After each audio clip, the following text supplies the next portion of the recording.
আসসালামু আলাইকুম এভরিওয়ান, কেমন আছে সবাই? আশা করি সবাই ভালো আছে। আজকে শুধু মেকআপ দেখাবো, মেকআপ নিয়ে কিছু বলবো না। চলো আজকে ইন্দোনেশিয়া থেকে ঘুরে আসি। ইন্দোনেশিয়ান ব্রাইডাল মেকআপটা করি। ইন্দোনেশিয়ান বিউটিশিয়ানরা যে ব্রাইডাল লুকটা দিয়ে থাকে সেই স্টাইলের লুকটাই আজকে করব। আজকে আমার লাইফের একটা ব্ল্যাক চ্যাপ্টার নিয়ে কথা বলবো। বাংলাদেশের নিউজে বেশিরভাগ সময়ই ঘুরে ঘুরে একটা বিষয় উঠে আসে, যেটা হলো ডক্টরদের নেগলেন্সি অথবা ডক্টরদের ভুল ট্রিটমেন্ট, এসব নিয়ে অনেক কথা হয়। তো রিসেন্টলি একটা ইস্যু হয়েছে আনোয়ার খান হসপিটালের বিষয়ে। আমারও একটা এক্সপিরিয়েন্স আমি শেয়ার করতে চাই তোমাদের সাথে, যেটা আমার লাইফ পুরো চেঞ্জ করে দিয়েছে, আমাকে ধ্বংস করে দিয়েছে। তারপরেও আমি মনের জোরে আল্লাহর উপর বিশ্বাস রেখে আমি আমার লাইফটাকে কন্টিনিউ কিভাবে করছি সেটা আমি জানি না। এটা আল্লাহ আমাকে কিভাবে শক্তি দিচ্ছে বেঁচে থাকার, সেটা শুধুমাত্র আমি, আমার ফ্যামিলি যারা সাফার করছি তারাই বুঝতে পারছি। ঘটনাটা 2006-এর এইচএসসি পরীক্ষার জন্য আমি প্রিপারেশন নিচ্ছি। প্রিটেস্ট পরীক্ষা দেওয়ার আগে আমার প্রচুর পরিমাণে জ্বর এবং বমি দেখা যায়। যতক্ষণ ওষুধের অ্যাকশনটা থাকতো ততক্ষণ জ্বর থেকে আমি মুক্তি থাকতাম, তবে সবচেয়ে বেশি কষ্ট দিচ্ছিল বমি করতে করতে আমার গলার ভেতরে সব ছিলে গেছিলো, পানি খেলেও বমি হয়ে যাচ্ছিল। তো এইভাবে চলছে। হোয়াট দ্য ফাও কথা, এটা কি হলো? কর্নেল মেকআপ ইনভেস্টিগেশন করতে আসছে যে মেকআপ ঠিকঠাক হচ্ছে কিনা। যাই হোক, পয়েন্টে ফিরে যাচ্ছি। বমি করতে করতে এমন একটা পর্যায়ে চলে আসছিল যে আমি কিছু খেতেও পারছি না, ইভেন পানিও না। তো ডক্টর আমাকে প্রিটেস্ট পরীক্ষাটা স্কিপ করতে বলল। বিষয়টা আমার হজম হলো না, কারণ আমি প্রিটেস্ট পরীক্ষা দেবই। দাঁড়া, ওকে একটু শাস্তি দিয়ে নিই, চেপে চেপে শাস্তি দিয়ে নিই যাতে আর না আসে। Just look at his expression. এমন কোনো জায়গা নেই যেখানে আমি ডক্টর দেখাইনি সুস্থ হওয়ার জন্য। কেউ এক্স্যাক্ট রোগটা ধরতে পারছে না, ডায়াগনোসিসই হচ্ছে না বিষয়টা। তারা বলছে আমার কোনো সমস্যা নাই, তারপরেও আমি সাফার কেন করতেছি।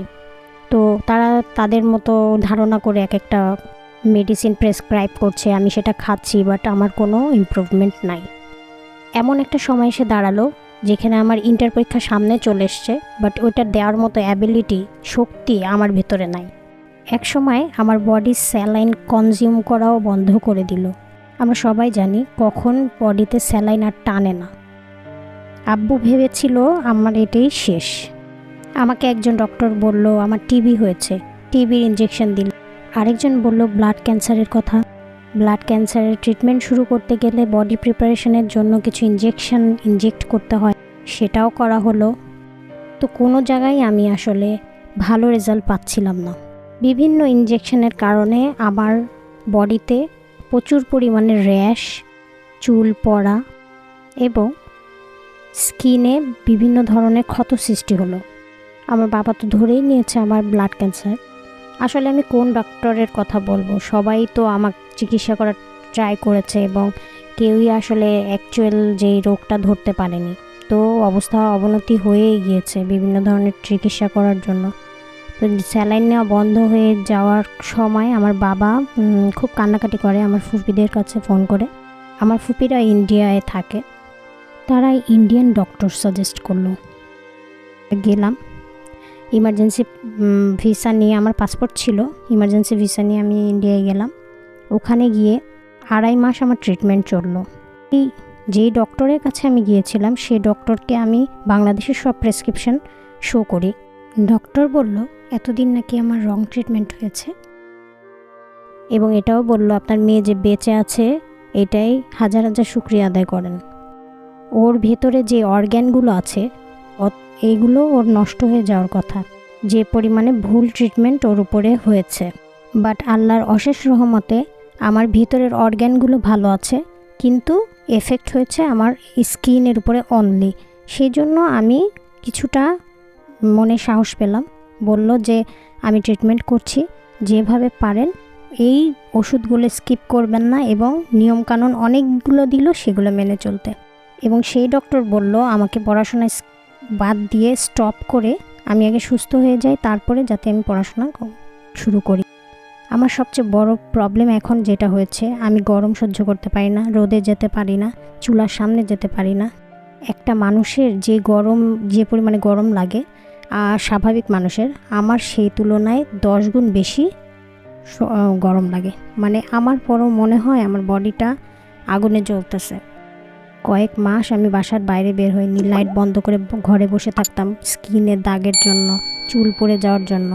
মানসিক সমস্যা হয়ে গিয়েছিল, কারো সামনে যেতে চাইতাম না।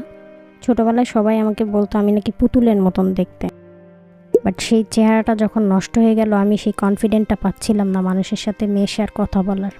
অনেক দিন আমি আমাকে বন্দি করে রেখেছিলাম একটা অন্ধকার রুমের ভেতরে। আমার অনেক আত্মীয় স্বজন আমাকে দেখে নাক সিটকিয়েছে, ছি ওর গায়ে দাগ, ও দেখতে এমন হয়ে গিয়েছে, এই টাইপের। আমি বারে বারে কনফিডেন্ট লুজ করতাম। তারপরে আব্বু আম্মু সবার সহযোগিতায়, যারা আমার শুভাকাঙ্ক্ষী, আমাকে সাহস দিতে দিতে আমাকে শক্ত করে তুলল। ও বলা হয়নি, ইন্ডিয়ান ডাক্তার আমার SLE অর্থাৎ লুপাস নামের একটা ডিজিজ ডায়াগনোসিস করে। তো লুপাসে অনেক প্রবলেম হয়, হার্ট, কিডনি, ব্রেন, বিভিন্ন জায়গায় প্রবলেম হতে পারে। কারণ এই ওষুধটা নেওয়া হয় এটা খুবই পাওয়ারফুল একটা ওষুধ। এটার জন্য এগুলো ড্যামেজ হওয়ার সম্ভাবনা থাকে ওভারডোজেস হলে, অথবা এই ওষুধটা যদি কোনোভাবে মিস যায় সেক্ষেত্রে এগুলো হওয়ার পসিবিলিটি থাকে। এখন আমার প্রবলেমগুলো নিয়ে আমি পরে আরেকটা ভিডিওতে কথা বলবো। আপাতত এইটুকুই। আমি কিন্তু এখনও সুস্থ না, আমার শরীর নিয়ে সাফার করেই যাচ্ছি। প্রবলেমসগুলো সিম্পলি ডিল করার চেষ্টা করছি। তো আমার লাইফের প্রত্যেকটা স্টেজে এগুলো নিয়ে স্ট্রাগল করতে হয়েছে এবং আমি আল্লাহর রহমতে এগিয়েও গিয়েছি। অন্য কোনো দিন আমি আমার স্ট্রাগল নিয়ে কথা বলবো, যে job life, student life, married life কীভাবে আমি রান করছি। এখনও প্রত্যেকটা মিনিটে আমাকে আমার শরীরের সাথে স্ট্রাগল করতে হয়। তারপরে মনের জোরে নিজেকে বিশ্বাস করে এবং আল্লাহর উপরে আস্থা রেখে এগিয়ে যাচ্ছি নর্মাল মানুষের মতো লাইফ লিড করার জন্য। তো আই লুকটা কেমন হয়েছে, কথা বলতে বলতে আই লুকটা হয়ে গেল। If wanna see more tutorials, do subscribe my channel please. Meet my cutie pie Snow. Allah Hafiz.